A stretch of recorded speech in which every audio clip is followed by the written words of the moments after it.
Good morning सभी को। नमस्कार। हम यहाँ पे कुछ प्रिलिमिनरी रिलेटेड, कुछ प्री से रिलेटेड इम्पॉर्टेंट क्वेश्चन देख रहे हैं, या कह सकते हैं वन लाइनर देख रहे हैं। क्वेश्चन और आंसर हैं, एक तरह से वन लाइनर कह सकते हैं। जो जो इम्पोर्टेंट मुझे लगे मैंने यहाँ पर वन लाइनर के तौर पर उनको लेकर आई हूँ, है ना। तो आ जाते हैं हम इस पे। पहला बोलता है, who said that the Indian Constitution is a federation with the strong centralizing tendency? Who said? किसने बोला? ऐसा क्या बोला कि भारतीय संविधान, Indian constitution is a federation, एक फेडरेशन है with the strong centralising tendency, एक स्ट्रॉन्ग सेंट्रलाइजिंग टेंडेंसी के साथ एक भारतीय संविधान क्या है, एक फेडरेशन है। ये ऐसा किसने बोला? ऐसा बोला है सर आइवर जेनिंग ने। किसने बोला है? सर आइवर जेनिंग ने। ये चीज याद रखिए, आइवर जेनिंग ने, ठीक है। स्ट्रॉन्ग टेंडेंसी है ना, हम आंख से, आइवर से हम याद रख सकते हैं, जो आंख होती है हमारी, है ना, जो आंख होती है उससे हम क्या देखते हैं, चीजों को स्ट्रांगली देखते हैं। और क्या हमारे सेंटर पॉइंट पर, कॉर्निया के सेंटर पॉइंट पर उसकी इमेज बनती है ना, सेंट्रलाइजिंग टेंडेंसी, है ना, तब हमें वो चीज नजर आती है। ठीक है, तो इसको याद रखने के लिए sir Ivoire ginning, sir Ivor Jennings, ठीक है। आंख के तौर पर आप इसको याद रख लेंगे ना। नेक्स्ट है, who was the first president of the constituent assembly of India? who was the first president? कौन पहला प्रेसिडेंट था कॉन्स्टिट्यूएंट असेंबली का? पहला प्रेसिडेंट कौन था कॉन्स्टिट्यूएंट असेंबली का?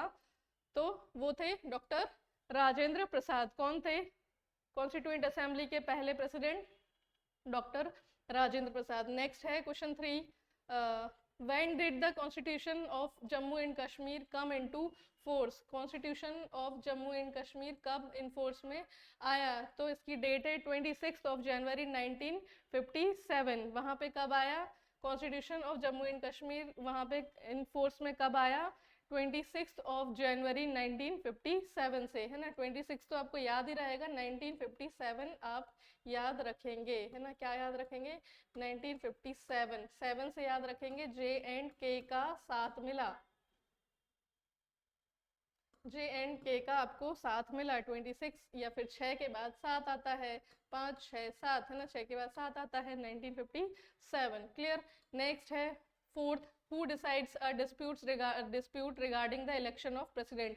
प्रेसिडेंट से रिलेटेड, प्रेसिडेंट हाईएस्ट पोस्ट होती है इंडिया का, है ना। प्रेसिडेंट सबसे ऊंची पोस्ट है, फर्स्ट पर्सन होते हैं प्रेसिडेंट। तो उनके इलेक्शन से रिलेटेड अगर कोई डिस्प्यूट्स होते हैं, कोई डिस्प्यूट होते हैं, तो उन्हें कौन देखता है?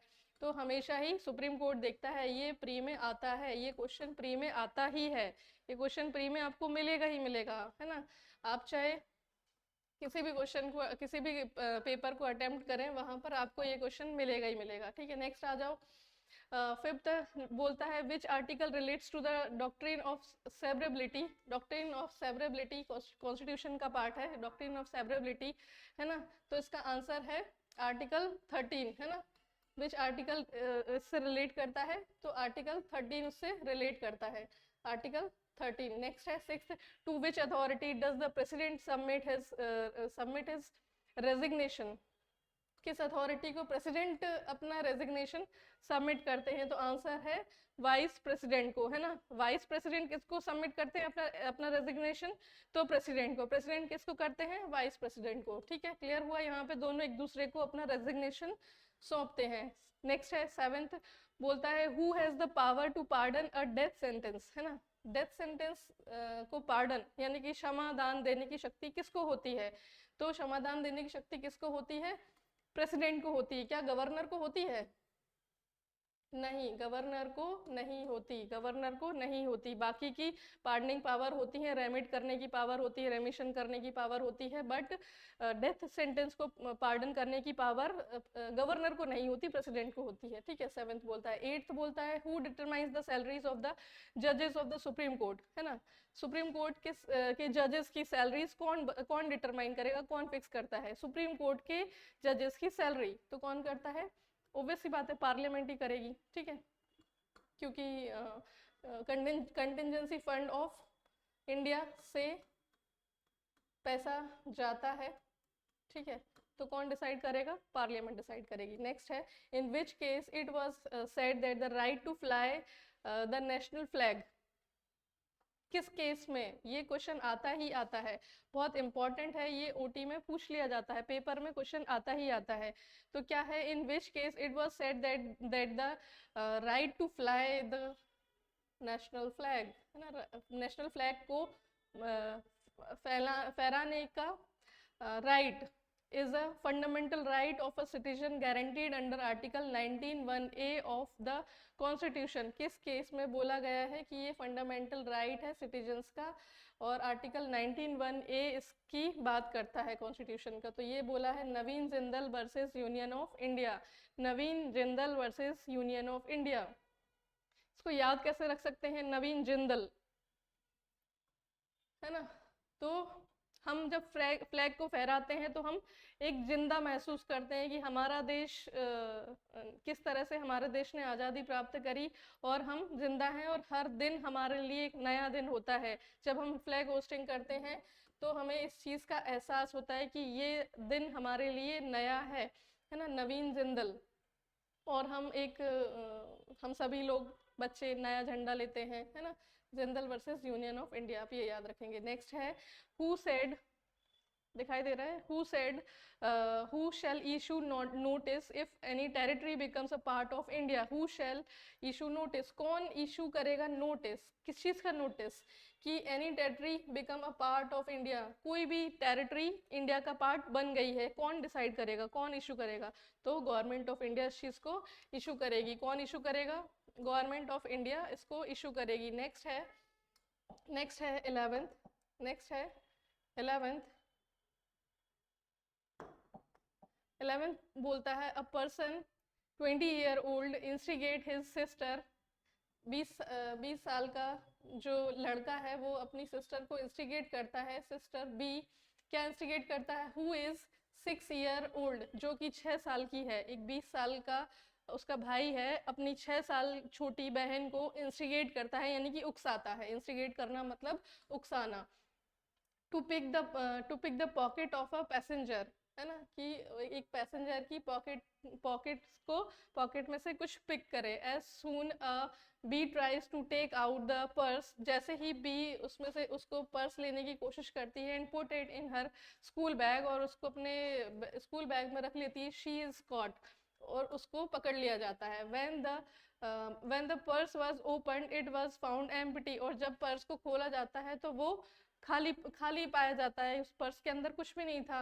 What offense has A and B committed? तो यहाँ पे A और B ने कौन सा ऑफेंस किया है? यहाँ पे पहली चीज तो ये है कि A ने, उसकी एज देखेंगे यहाँ पे, ए ने उकसाया, जो कि 20 साल का है, यानी कि मेच्योर एज में आता है, तो वो एक चाइल्ड नहीं है, ठीक है। उसने अपने विथ इंटेंशन और मेंसरिया के साथ ये काम किया है, ये चीज़ क्लियर हो गया।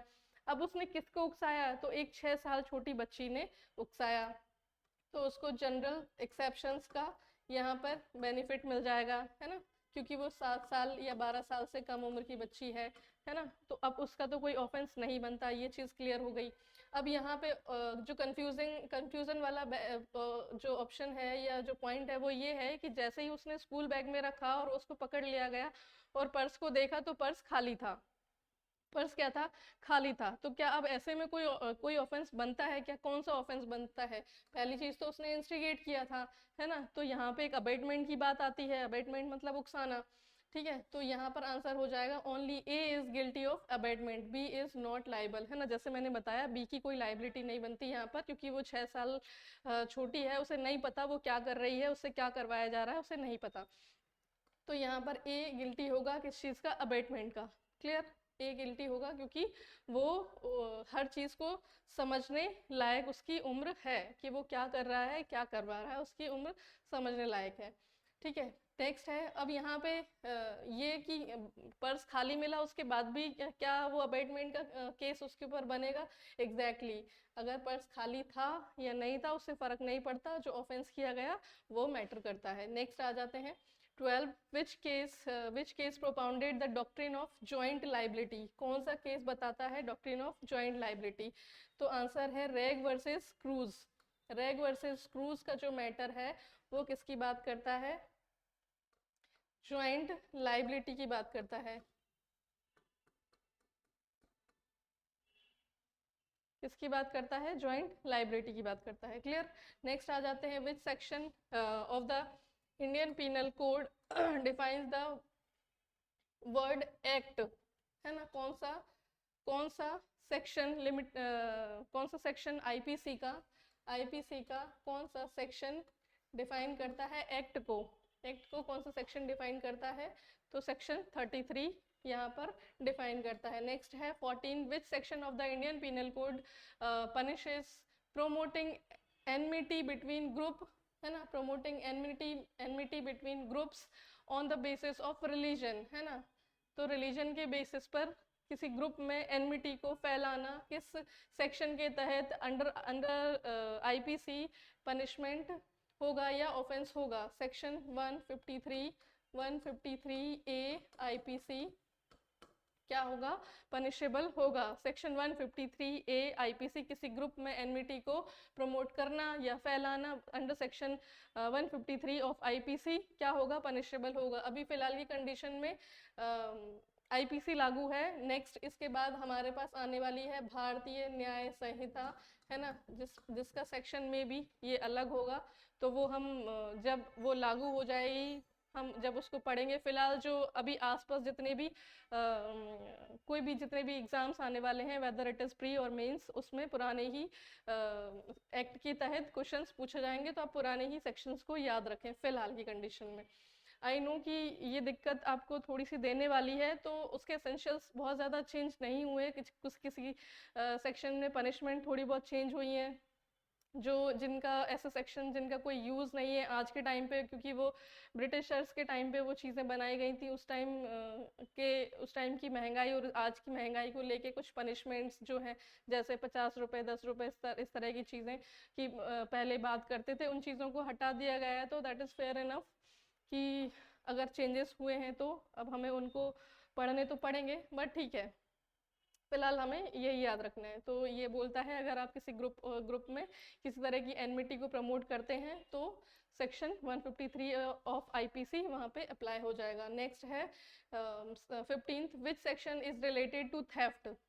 थेफ्ट से रिलेटेड कौन सा सेक्शन है? In dwelling house, theft in dwelling house, है ना? तो यहाँ पे आंसर आ जाएगा इसका सेक्शन 380, सेक्शन 380, है ना? Theft in dwelling house, TDH, theft in dwelling house, TDH। H को किस तरह से बनाया है मैंने? 8 जैसा, डी कैसा दिख रहा है? 0 जैसा, है ना? तो यहाँ पर 380, ठीक है, याद रखने जैसा। 16 है for committing extortion valuable security is defined under which section of the IPC? तो जो वैल्यूएबल सिक्योरिटी है, जब आप स्टार्टिंग से जब आप पढ़ते हैं तो ये इसको कहाँ डिफाइन किया है? सेक्शन 30 में डिफाइन किया है। Which section is based on the principle of de minimus non curate lex? ये एक मैक्सिम है, लैटिन मैक्सिम है, de minimus non curate lakes, D minimus non curate lex, ये एक मैक्सिम है जो कि आईपीसी में आप सेक्शन 95 में पढ़ते हैं। इसका मतलब क्या होता है? कोई मुझे बताएगा इसका मतलब क्या होता है? De minimus non curate lex का मतलब क्या होता है, जो कि एक लैटिन मैक्सिम है।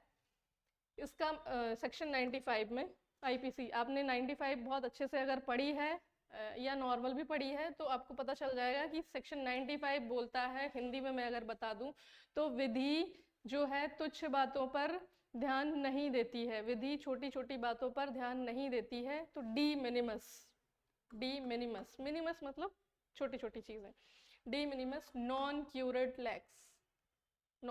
लेक्स मतलब कोर्ट उस पर ध्यान नहीं देती है, नॉन curate lakes, D minimus non curate लेक्स, section 95 of IPC. Clear? Next आ जाते हैं 18th, बोलता है व्हाट डज द मैक्सिम इग्नोरेंशिया ज्यूरिस नॉन एग्जीक्यूसेट मीन्स? इग्नोरेंशिया, अब मैं आपको इसका जो लैटिन मैक्सिम है उनको तोड़ना कैसे है, उनको तोड़ते कैसे, अगर आपको उसका मीनिंग नहीं भी पता। ऑब्वियस ही बात है कि लैटिन मैक्सिम जो है थोड़ी टफ होती है, पहली बात तो याद करना ही मुश्किल होता है, फिर उनका आपको मीनिंग पता रहे ये चीज़ थोड़ी और मुश्किल हो जाती है। तो देखो याद तो करना पड़ेगा, क्योंकि अगर आप उनको मीन्स में कोड करना चाहते हैं, अगर आपसे इंटरव्यू में पूछ लिया जाता है, अगर वो प्री में आता है, तो याद तो आपको देखो करना पड़ेगा, उसका कोई ऑप्शन नहीं है। फिर भी आपको एक तरीका बता देती हूँ कि लैटिन मैक्सिम का उसका मीन क्या है, उसका अर्थ क्या है, उसको कैसे डिकोड करें। ठीक है, तो ये मैं बता देती हूँ। जैसे मैंने इसका बताया अभी आपको de minimus non curate lex का बताया, वैसे ही इसका बता देती हूँ, इग्नोरेंशिया जूरिस एग्जीक्यूसेड। तो इग्नोरेंशिया समझ में आ रहा है, इग्नोर, तोड़ लो उसको, इग्नोर करना है ना, मतलब आप किसी चीज़ को इग्नोर कर रहे हो, इग्नोरेंशिया। ज्यूरिस, ज्यूरिस मतलब लॉ की लगभग बात कर रहा है ना, उसके अराउंड बात कर रहा है। नॉन एग्जीक्यूसेड है ना, नॉन मतलब मना कर रहा है, नॉन एग्जीक्यूसेड मतलब एक्सक्लूड नहीं किया जाएगा, यानी कि नहीं छोड़ा जाएगा, है ना। ये चीज़ क्लियर हुई। इसका मतलब है ignorance of the law is not an excuse. Clear हुआ, इग्नोरेंस, इग्नोरेंशिया मतलब इग्नोरेंस, ज्यूरिस मतलब लॉ, जैसा मैंने बताया लॉ, नॉन मतलब नहीं यानी कि नॉट, एग्जीक्यूसेड मतलब एक्सक्यूज नहीं किया जाएगा। इग्नोरेंशिया of law is not excuse, is not an excuse. Law को इग्नोर करना एक एक्सक्यूज नहीं होगा, क्योंकि यहाँ पर आप फैक्ट को एक तरह से उनका इग्नोरेंस, फैक्ट का इग्नोरेंस एक बार एक्सक्यूज हो सकता है, बट लॉ का जो इग्नोरेंस है वो एक्सक्यूज नहीं किया जा सकता। क्यों? क्योंकि कानून ये मानकर चलता है कि हर कोई अपने राइट से अवेयर है, हर कोई भारत में लागू कानूनों को जानता है, वेदर वो खुद के थ्रू जानता है या किसी अपने लॉयर या प्लीडर के थ्रू जानता है। ठीक है, बट वो कानून से, भारत में जो कानून लागू हैं उनसे अवेयर है। ठीक है, नेक्स्ट आ जाते हैं। 19 बोलता है what maximum punishment can be provided for the offence of theft. Theft की मैक्सिमम पनिशमेंट क्या हो सकती है? ठीक है, आप मुझे बताएंगे थेफ्ट की मैक्सिमम पनिशमेंट क्या हो सकती है। ठीक है, तो ये चीज़ें भले ही वन लाइनर में है, बट आप क्या करेंगे कि जैसे ही क्वेश्चन पूछा जाता है अपने मन में उसका तुरंत आंसर दें, और अगर नहीं दे पा रहे हैं तो कोशिश करें कि जब आप पढ़ें तो ऐसे पढ़ें कि इन वन लाइनर्स का आंसर आप तुरंत जैसे ही क्वेश्चन आता है आपके मन में उसका आंसर आ जाए। क्लियर? तो ये इसका आंसर है 10 ईयर्स एज पर सेक्शन 382। 382 के अकॉर्डिंग इसका मैक्सिमम पनिशमेंट क्या होगा? 10 ईयर। ठीक है, क्या होगा? 10 ईयर क्या होगा इसका मैक्सिमम पनिशमेंट होगा। नेक्स्ट है 20, which case recited that all murders are culpable homicide, but all culpable homicides are not murder.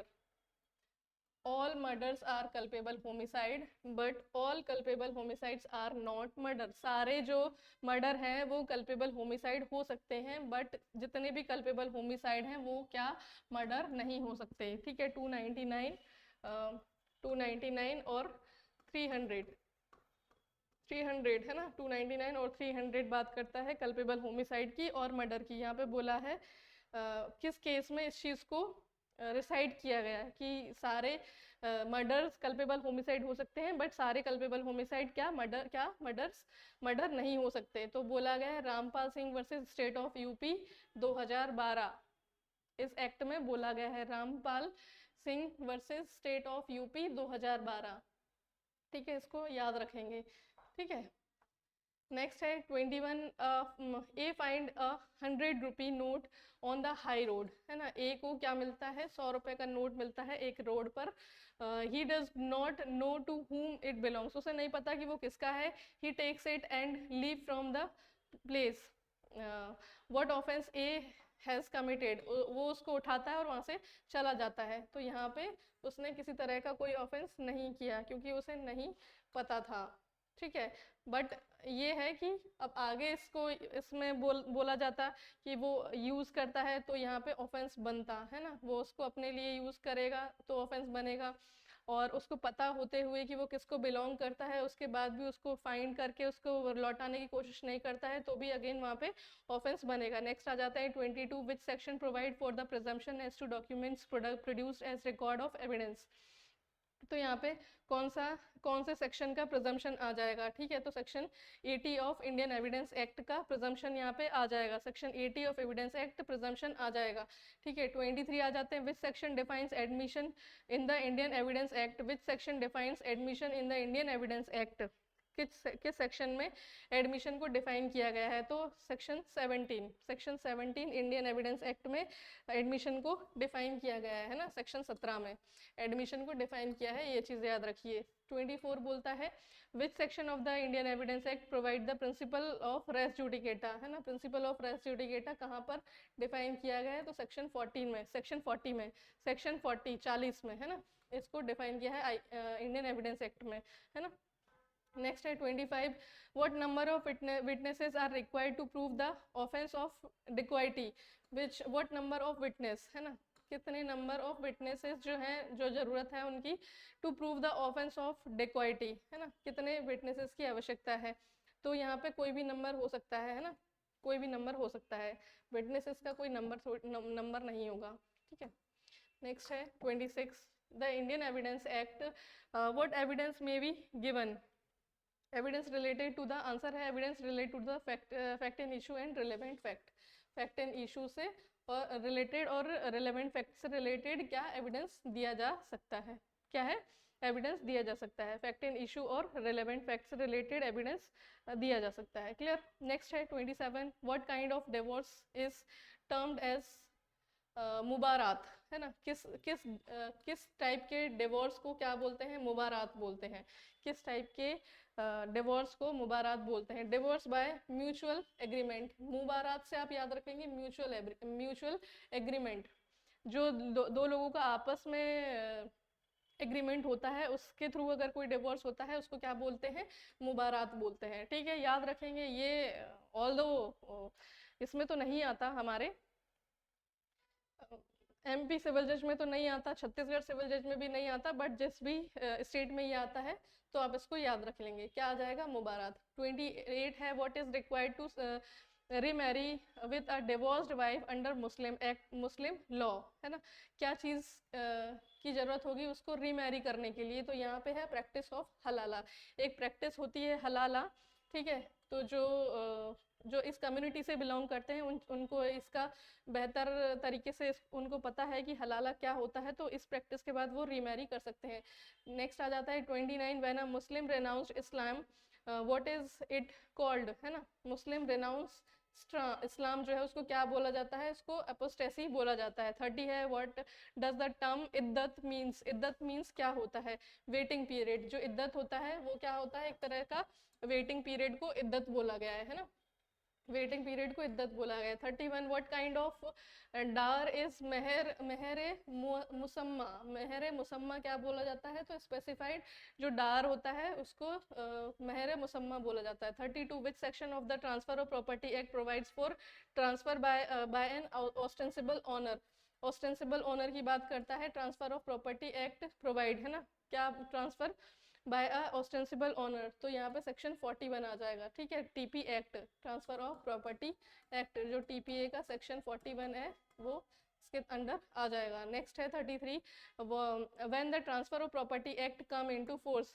Transfer of property act कब इन फोर्स में आया है, तो 1 जुलाई 1882 इसका आंसर है, 1 जुलाई 1882 इसका आंसर है। 34 आ जाते हैं, transfer of property act is supplementary to which act, transfer of property act किसका सप्लीमेंट है, तो हम हमेशा ही TP के साथ कॉन्ट्रैक्ट भी पढ़ते हैं, ठीक है, TP को कॉन्ट्रैक्ट के साथ रिलेट करके पढ़ते हैं, तो इसको इसका सप्लीमेंट बोला गया है, ठीक है। नेक्स्ट आ जाते हैं 35, in the absence of any contract or usage, in the absence of any contract or usage release of immovable property shall be deemed to be for what period, है ना, उसको immovable lease of immovable property shall be deem to be for what period, कितने time के लिए उसको माना जाएगा, तो ईयर टू ईयर, है ना, ईयर टू ईयर जो होता है वो इसके अंडर आ जाता है। 36 आएगा, which section of the transfer of property act related to oral transfer, oral transfer में क्या आ जाएगा, सेक्शन 9 आ जाएगा, ठीक है, सेक्शन 9 आ जाएगा, ठीक है।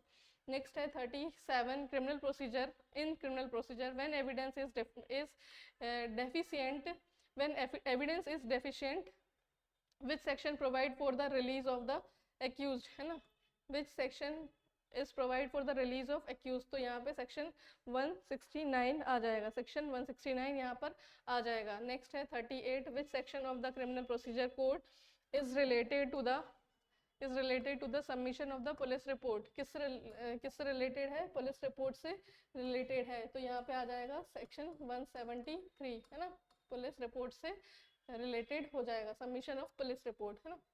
नेक्स्ट है 39, which section of the partnership act says that partnership is not created by status, section 540 है, according to the Indian Partnership Act what the word business includes, तो every trade occupation and profession इसके अंदर आ जाएगा। 41 है, which section provide for the effect of non registration of a partnership firm, section 69 of Indian Partnership Act, यहाँ पे 69 की बात करता है, सेक्शन 69 की बात करता है। नेक्स्ट है 42, which section deals with the transfer of movable property, transfer of movable property की बात करता है, कौन सा सेक्शन डील करता है, तो सेल्स ऑफ गुड्स एक्ट 1930 की बात करता है। 43 बात करता है, at what stage can the court return the plaint under order 7 rule 10, order 7 rule 10, at what stage can the court return the plaint, किस स्टेज पे कोर्ट प्लेंट को रिटर्न कर सकता है, ऑर्डर 7 रूल 10, है ना, 7-10 की बात करता है, तो at any stage of the suit court return कर सकता है प्लेंट को, कोर्ट रिटर्न कर सकता है प्लेंट को किसी भी स्टेज में, ऑर्डर 7 रूल 10, ऑर्डर 7 रूल 10 में बोलता है कोर्ट किसी भी स्टेज में प्लेंट को रिटर्न कर सकता है, ठीक है। नेक्स्ट आ जाते हैं, विच प्रोविजन ऑफ द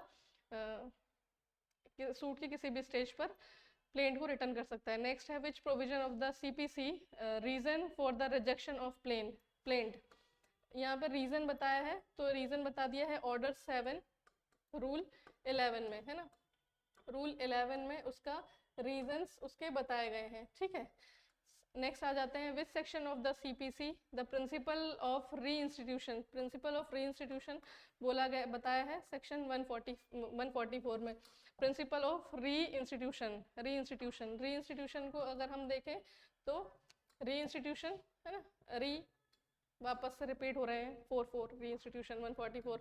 नेक्स्ट है, which what is the time limit for a person to file a suit who is dispossessed of immovable property, तो उसके पास टाइम लिमिट कितनी होगी, अगर उसको इमूवेबल प्रॉपर्टी से डिस्पोजेस कर दिया गया है तो 6 मंथ, विद इन 6 मंथ उसे सूट फाइल करना पड़ेगा, उसका लिमिटेशन पीरियड है। नेक्स्ट है, when the specific relief act come into force, specific relief act कब इन फोर्स में आया, तो 1 मार्च 1964 को वो क्या आया, इन फोर्स में आया, 1 मार्च 1964। नेक्स्ट है एसआरए की बात करता है ना, एसआरए कब इन फोर्स में आया, 1 मार्च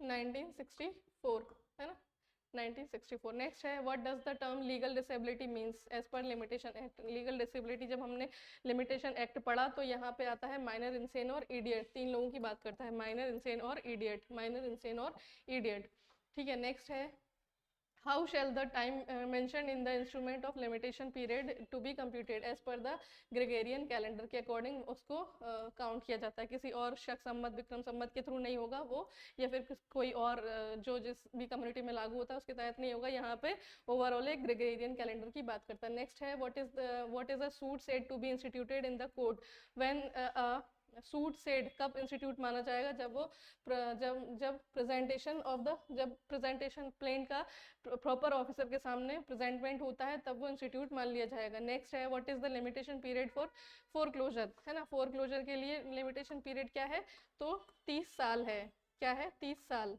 क्या है, 30 ईयर, ठीक है, 30 ईयर है, किसके लिए, फोरक्लोजर के लिए लिमिटेशन पीरियड, ठीक है। तो ये हमारा कुछ फैक्ट थे, है ना, 1 लाइनर थे जो ख़त्म होते हैं। मैं नेक्स्ट क्लास में लेकर आऊँगी, इनको बार बार रिपीट करें तो कुछ आपके फैक्ट तैयार हो जाएंगे। Thank you for today.